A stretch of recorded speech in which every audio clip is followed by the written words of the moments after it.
नमस्कार, स्पॉटलाइट में आपका स्वागत है। मैं हूं आपके साथ अभिषेक। आज बात करेंगे हंगामे पर हो रही आर पर। जी हां, उत्तर प्रदेश में विधानसभा चुनाव 2027 को लेकर सियासी बिसात अभी से बिछना शुरू हो चुकी है।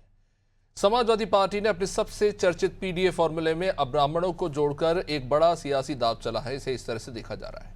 लखनऊ में समाजवादी पार्टी नेता जनेश्वर मिश्र की जयंती पर आयोजित प्रबुद्ध वर्ग सम्मेलन में अखिलेश यादव ने पीडीए की नई व्याख्या करते हुए पी को अब पंडित यानी ब्राह्मण से जोड़ने का संदेश दिया है। अखिलेश का साफ संकेत है कि उत्तर प्रदेश की सत्ता तक पहुंचने के लिए ब्राह्मण मतदाताओं को नजरअंदाज नहीं किया जा सकता। लिहाजा समाजवादी पार्टी अब ब्राह्मणों के बीच अपनी पुरानी राजनीतिक पकड़ और जनेश्वर मिश्र की विरासत को फिर से सामने ला रही है। पार्टी कार्यालय के बाहर सनातन ही समाजवाद है जैसे कुछ संदेशों के जरिए भी एक व्यापक सामाजिक जुड़ाव का संकेत देने के कहीं न कहीं प्रयास हो रहे हैं। अखिलेश यादव के इस दाव के पीछे 2024 के लोकसभा चुनाव में मिली सफलता को, जहां समाजवादी पार्टी ने पिछड़े दलित और गैर यादव वर्गों के समर्थन से 37 सीटें जीती थी। अब पार्टी सवर्ण वोटर्स खासकर ब्राह्मणों को साथ जोड़कर अपना सामाजिक आधार और मजबूत करना चाहती है। हालांकि चुनौती आसान नहीं, क्योंकि ब्राह्मण मतदाताओं के बीच भारतीय जनता पार्टी की मजबूत पकड़। अब ऐसे में सवाल यह है कि क्या अखिलेश यादव का पंडित वाला पीडीए फॉर्मूला 2027 में समाजवादी पार्टी के लिए सत्ता की नई राह खोल पाएगा, और बीजेपी के पास इसका आखिर कोई तोड़ है? आज इन्हीं तमाम सवालों को लेकर चर्चा करेंगे। पहले सुनते हैं कुछ प्रतिक्रियाएं। आज जो ऐतिहासिक कार्यक्रम में देख रहा हूं वो उसी का परिणाम है कि जनेश्वर मिश्र जी के कार्यक्रम में जहां उन्हें परमिशन देनी थी, आदरणीय जनेश्वर मिश्र जी के कार्यक्रम के लिए जहां परमिशन देनी थी उन्होंने हमें आपको परमिशन नहीं दी। इसलिए हमें इस कार्यालय में कार्यक्रम के आयोजन करना पड़ रहा है। लेकिन मैं आपके उत्साह और जोश को देखकर कह सकता हूं, उन्होंने परमिशन दी नहीं दी, उनकी परमिशन हमें नहीं मिली। लेकिन आज जनेश्वर मिश्र जी को याद करते हुए हम ये संकल्प लेते हैं कि उनका मिशन कभी भी रुकेगा नहीं, उसको कोई परमिशन की जरूरत नहीं पड़ेगी। उनका मिशन इसी तरह लगातार चलता रहेगा। समाजवादी पार्टी अपना पीडीए का कुनबा लगातार बढ़ा रही है और समाजवादी पार्टी के राष्ट्रीय अध्यक्ष माननीय अखिलेश यादव जी ने लगातार ये कहा है कि जो पीड़ित है वो समाजवादी पार्टी और पीडीए का हिस्सा है। तो वर्तमान में चूंकि ब्राह्मण समाज के साथ जब से सत्ता संभाली है बीजेपी ने, लगातार उनकी अपमान हो रहा है, उन्हें प्रताड़ित किया जा रहा है, इनकाउंटर किया जा रहा है। तो इन सब चीजों को देखते हुए समाजवादी पार्टी पहले भी ब्राह्मण समाज का सम्मान करती थी। माननीय जनेश्वर मिश्रा जी छोटे लोहिया के नाम से जाने जाते हैं, समाजवाद के स्तंभ हैं। इसलिए समाजवादी पार्टी पीड़ित के साथ खड़ी है। देखिए, भाजपा सरकार में कोई ऐसा व्यक्ति नहीं जिसको परेशान न किया गया, चाहे वो दलित समाज हो, महिलाएं हो, ब्राह्मण समाज हो, और जातिवादी मानसिकता से मुख्यमंत्री जी ने काम किया। 1000 से ज्यादा ब्राह्मणों के फर्जी इनकाउंटर कराए गए। तो ऐसे में सभी वर्ग अब अपने आप को सुरक्षा चाहते हैं और विपक्ष उनकी लड़ाई लड़ रहा है। चाहे हाथरस उम्भा की घटना हमने देखी, और उसके बाद जो ब्राह्मणों के ऊपर अत्याचार हो रहा है, तो ब्राह्मण समाज चुनाव में आने समय पर जवाब देगा उनको। कांग्रेस पार्टी हमेशा हर वर्ग का सम्मान करती है, ब्राह्मण वर्ग को भी सम्मान देगी। फुटेज देखिएगा, उसमें एक भी ब्राह्मण नजर नहीं आएगा। जो समाजवादी पार्टी के कार्यकर्ता वही नजर आएंगे, रजिस्टर्ड इनके हैं, और समाजवादी पार्टी का सर्व समाज से कोई लेना देना नहीं। ये मुस्लिम तुष्टीकरण की पॉलिटिक्स करते हैं और केवल वोट बैंक बना करके राजनीति करते हैं। इनके ही रिजिम में गुंडे, फसाद, लड़ाई झगड़े, दंगे सब होते रहते हैं। इनका कोई लोकतंत्र में भरोसा नहीं। देखिए, बहुत ही अजीब सी सूचना सुनने को मिल रही है, चीज सुनने को मिल रही है, जो कि कहा जा रहा है कि भाई अखिलेश यादव जी के द्वारा, समाजवादी पार्टी के द्वारा ब्राह्मणों की बात की जा रही है। ये बहुत ही अजीब बात है, बहुत अजीब चीज है, बहुत अजीब सी सूचना है। अब ये ब्राह्मणों की बात कर रहे हैं, जो सुनने में आ रहा है, स्पष्ट रूप से जो दिख रहा है, तो ये बहुत अजीब है, ये आश्चर्यजनक है। ये आज ब्राह्मणों की बात कर रहे हैं, और अभी रिसेंटली कुछ समय पहले क्या कर रहे थे? ये सदन के बाहर किस प्रकार से संत समाज का, गेरुए वस्त्र का, भगवा वस्त्र का, ब्राह्मणों का अपमान करने का काम कर रहे थे, और पप्पू यादव जी और तमाम सारे समाजवादी पार्टी के लोग, और यही सारे लोग वहीं मौजूद थे। और इस प्रकार की ये जो एक तरीके से बात की जा रही है, ढोंग किया जा रहा है, तो जनता इस चीज को देख रही है और वर्ष 2027 के उत्तर प्रदेश के विधानसभा चुनाव में जनता मुंहतोड़ जवाब वोट की चोट करते हुए निश्चित रूप से देगी। तो चलिए इस चर्चा को आगे बढ़ाते हैं। रत्नेश मिश्रा हमारे साथ भारतीय जनता पार्टी से, अशोक तिवारी समाजवादी पार्टी से, ज्ञान प्रकाश शुक्ला कांग्रेस हमारे साथ है। बहुत बहुत स्वागत आप सभी का इस चर्चा में। तो आज सबसे पहले शुरुआत करेंगे समाजवादी पार्टी से ही। अशोक तिवारी जी, क्या ऐसा लगता है, क्योंकि लगातार ये बात कही जा रही है और आपके तमाम अलग अलग नेताओं ने ये अपने वक्तव्यों में कहा भी है कि ब्राह्मण जो है वो मौजूदा सरकार से नाराज चल रहा है और कहीं ना कहीं अब ये जो आयोजन हुआ उसको लेकर क्या इस तरह से देखा जाए कि अब उसमें समाजवादी पार्टी अपना अवसर तलाश रही है? जी देखिए, इसमें अवसर तो हमेशा तलाशती रही है भारतीय जनता पार्टी। भारतीय जनता पार्टी ने हमेशा जो है लोगों को जो है ठगा है और ठगती चली आ रही है। ब्राह्मण समाज को तो जो है हाशिए पे खड़ा कर दिया है। आज ब्राह्मण समाज की जो स्थिति कर दी है उसमें ब्राह्मण समाज इसमें जो है अपने को ठगा महसूस कर रहा है। सच्चाई खड़ी है, 2024 से ही ब्राह्मण समाज राष्ट्रीय अध्यक्ष आदरणीय अखिलेश यादव जी को अपना नेता मान रहा है, उनका नेतृत्व स्वीकार कर रहा है और उन्हें जो है ये मान रहा है कि वो ब्राह्मणों के लिए हमेशा अच्छा कार्य पहले भी किया है, आगे भी करते रहेंगे। सच्चाई तो ये है कि भारतीय जनता पार्टी ने जिस तरह से पटकों की चोटियां खींची हैं, मारा पीटा है और घसीटा गया है, 85 ईयर्स साधु का अपमान किया गया है, उस पर हमारे जो है deputy CM B S Pathak ji ने कहा था कि महापाप किया है और जो है दोषी लोगों को दंड दिया जाएगा। केशव मौर्य ने कहा था कि शंकराचार्य जी के साथ अपमान किया है, उनका जो भी अपमान किया गया है उसमें दोषी अधिकारियों को दंडित किया जाएगा।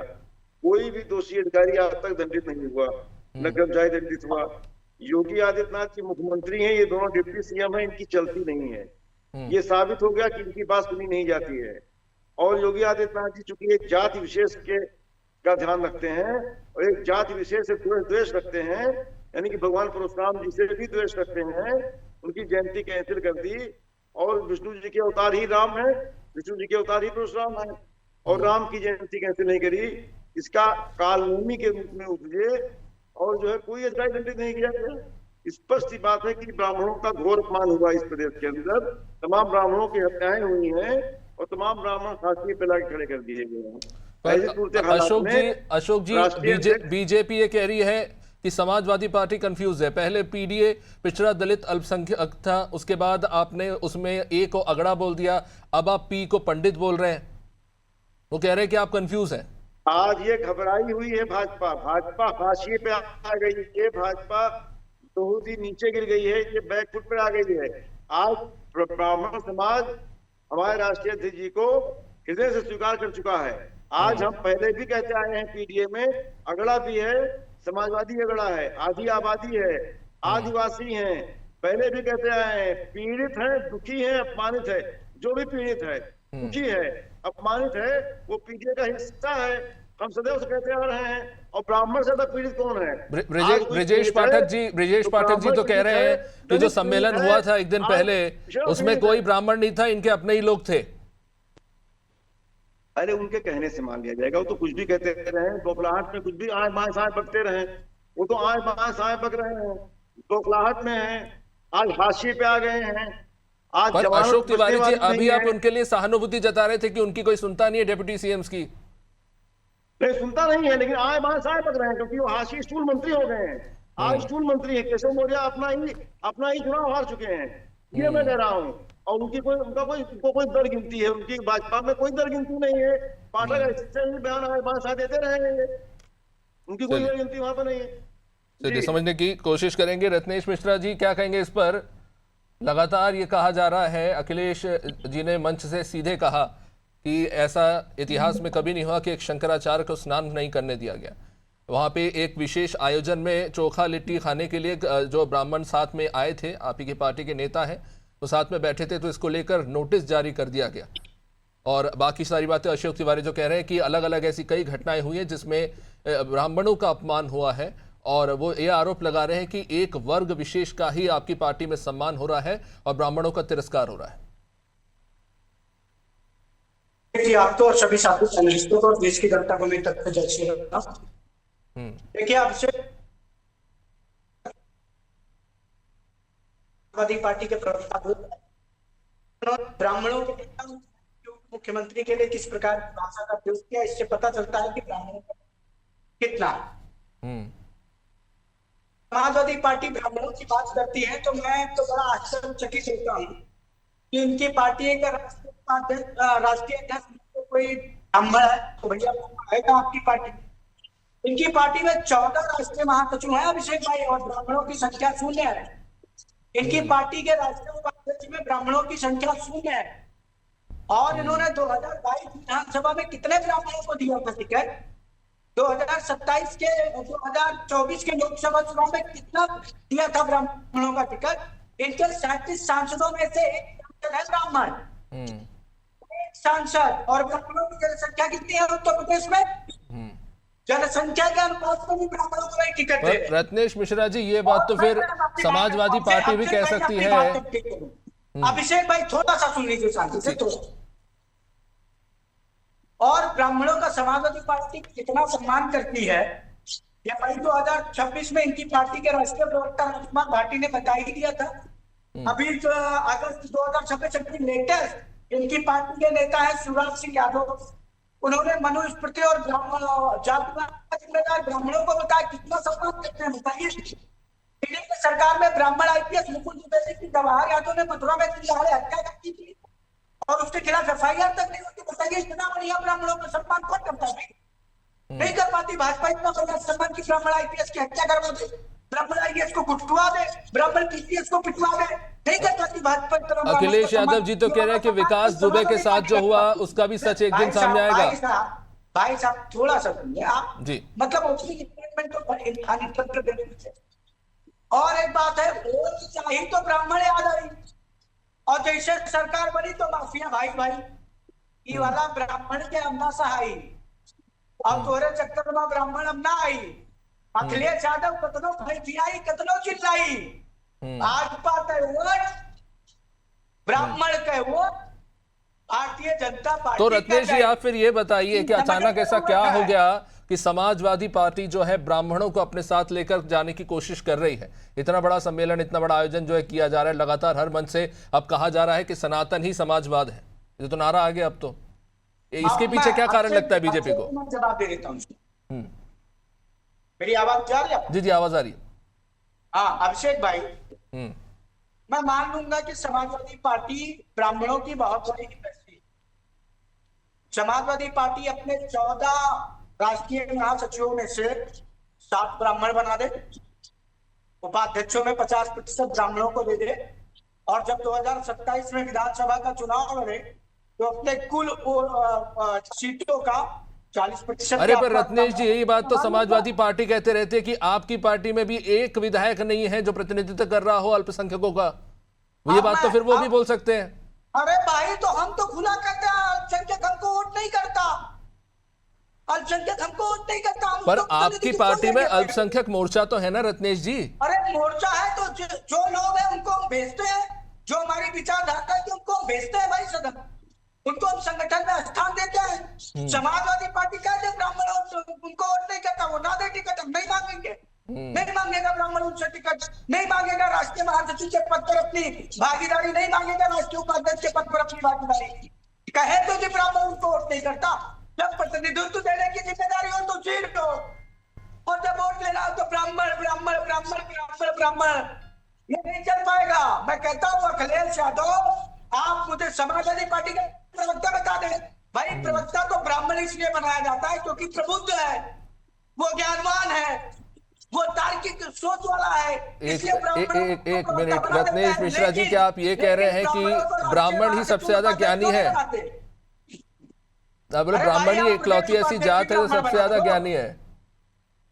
अरे हम ब्राह्मणों को बताएं, हमारे यहाँ एक पूर्व डिप्टी सीएम ब्राह्मण, हमारे यहाँ वर्तमान डिप्टी सीएम ब्राह्मण, हमारे यहाँ का 3 से 4 प्रदेश उपाध्यक्ष ब्राह्मण, हमारे यहाँ महामंत्री ब्राह्मण, हमारे यहाँ प्रदेश मंत्री ब्राह्मण, हमारे यहाँ। रत्नेश जी मेरी बात आप समझे नहीं। अभी आपने जिस वक्तव्य का इस्तेमाल किया मैं उस पर आना चाहता हूँ कि आपको ये लगता है मुख्यमंत्री ब्राह्मण कि ब्राह्मण ही सबसे ज्यादा शिक्षित है और संप्रभु है, बाकी तमाम जातों से आने वाले जो लोग हैं शिक्षित हैं और बहुत ऊंचे ऊंचे पदों पर और बहुत क्रांतिकारी कार्य उन्होंने किए हैं, क्या उनको स्थान नहीं मिलना चाहिए? वो जिस समाज से आते हैं उनके लोगों को प्रतिनिधित्व नहीं मिलना चाहिए? क्योंकि अभी आपने कहा कि हमको सब आता है, हम सबसे ज्ञानी हैं।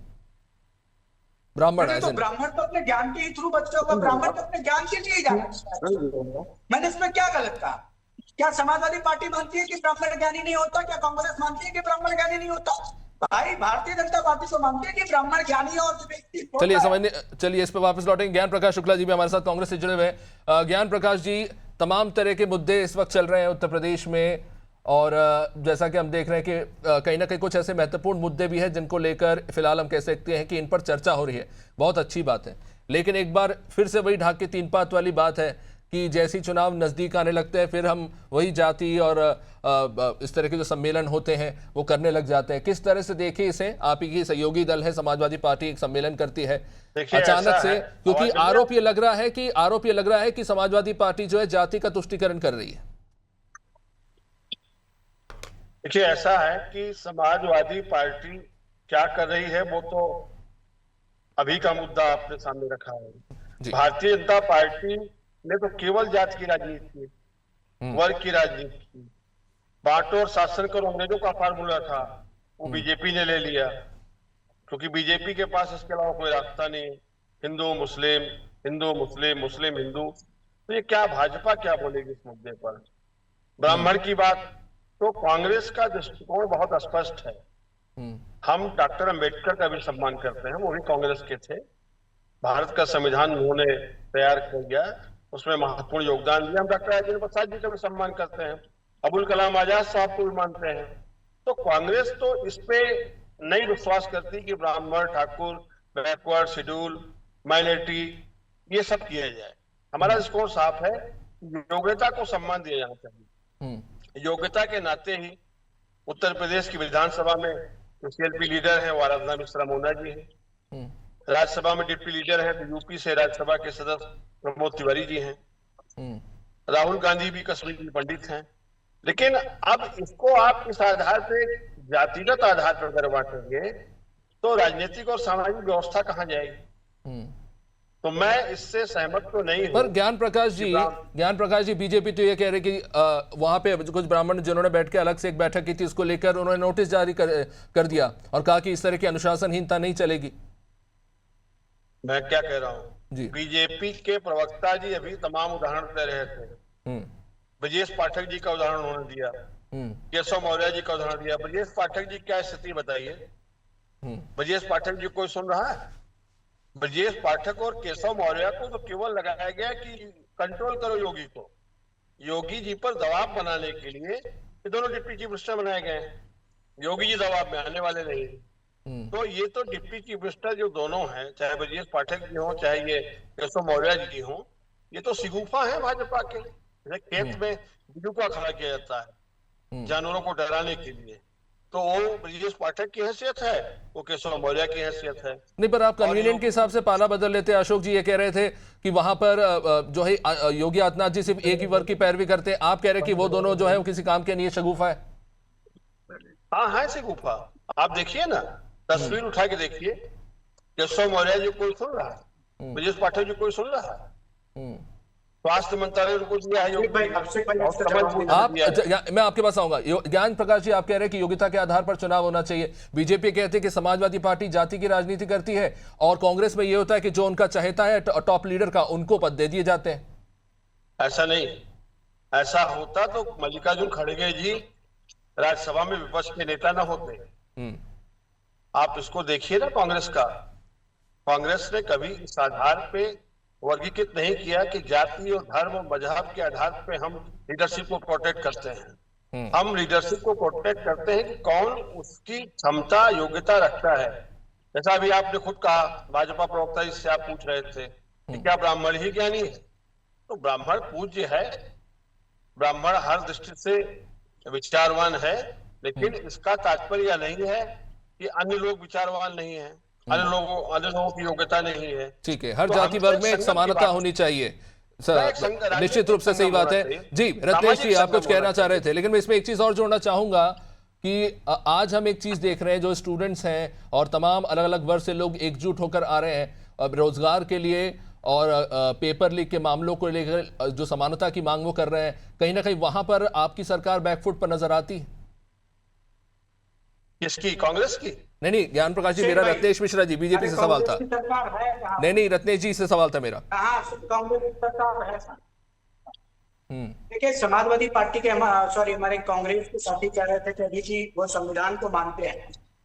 मजे की बात यह है कि उस संविधान का जो पहला मसौदा बताया था 1930 में, वो भी ब्राह्मण थे, और जिन्होंने आजाद भारत में कॉन्स्टिट्यूशन का पूरा ड्राफ्ट बनाकर दिया BN राव, वो भी ब्राह्मण थे। जिस व्यक्ति ने उस कॉन्स्टिट्यूएंट असेंबली को लीड की, वो भी ब्राह्मण थे। तो भाई, ब्राह्मणों का विवेकशीलता तो अपने आप में सिद्ध है। ज्ञान प्रकाश जी कब मना कर रहे हैं? वो तो कह रहे हैं, वो तो इस बात से सहमति जता रहे हैं, मना थोड़ी कर रहे हैं। तो मैं दूसरा अरे भाई, मैं आ रहा हूँ उसी मुद्दे पर। नहीं तो ज्ञान प्रकाश जी को ये सोचना भी तो चाहिए ना कि उनका क्या अस्तित्व है उनकी पार्टी में। एक आराधना मिश्रा मोना जी को छोड़ कर दीजिए, उनकी पार्टी जीत कौन पा रहा है? नहीं पा रहा कोई, वो भी ब्राह्मण ही जीत कर है। कांग्रेस जिंदा अगर है तो ब्राह्मणों के कारण। ये तो ब्राह्मणों का क्या कहिए, लगाव कहिए कि उनको जिंदा रखा, नहीं तो मिट गए होते। भाई, राज्यसभा में उत्तर प्रदेश से ये शून्य है, विधान परिषद में उत्तर प्रदेश में ये शून्य। आप सोचिए, जिस पार्टी ने 1990 तक शासन किया 1962 से आजाद भारत में, वो आज कहाँ है? तो इनकी पार्टी का मामला, खैर उस पर मैं टिप्पणी नहीं करूंगा। बहुत सारी चीजें कह रहे थे संगठन को लेकर। मुझे लगता है कांग्रेस पार्टी में किसी में ताकत है कि सोनिया के खिलाफ जाके कोई काम कर ले। कांग्रेस पार्टी में किसी में ताकत है कि जाके राहुल गांधी के खिलाफ कोई काम कर ले। कांग्रेस पार्टी में किसी में ताकत है जाके प्रियंका गांधी के खिलाफ कोई काम कर ले। थोड़ा सा गए थे, पांडे जी आए थे हमारे यहाँ, अविनाश पांडे प्रभारी थे उत्तर प्रदेश के, थोड़ा सा गए थे, उठा के बदल दिया। और एक पॉइंट और सुन लीजिए अभिषेक भाई, ये जो कह रहे हैं कि इनके यहाँ मल्लिकार्जुन खड़गे जी को लाया गया, 1999 से लेकर 2024 तक सोनिया राहुल खेला। जब दबाव पड़ा जनता का कि क्या गांधी परिवार का व्यक्ति कांग्रेस का राष्ट्रीय अध्यक्ष बनता रहेगा, लगभग 24 सालों तक। चलिए ठीक है, आप अपनी बात रख दिए, अब समय इजाजत नहीं देता। बहुत बहुत शुक्रिया आप सभी मेहमानों का इस चर्चा में जुड़ने के लिए। तो ब्राह्मणवाद को लेकर एक बार फिर से जो सम्मेलन हुआ, कहीं ना कहीं इसको लेकर चर्चा जरूर हो रही है, लेकिन ये किस तक जाएगा ये देखना बेहद महत्वपूर्ण होगा। इसके पीछे जो राजनीति और इसके पीछे क्या उद्देश्य है, ये तो खैर आने वाला समय ही बताएगा। फिलहाल इस कार्यक्रम में इतना ही। आप देखते रहिए अनाज़ टीवी। नमस्कार।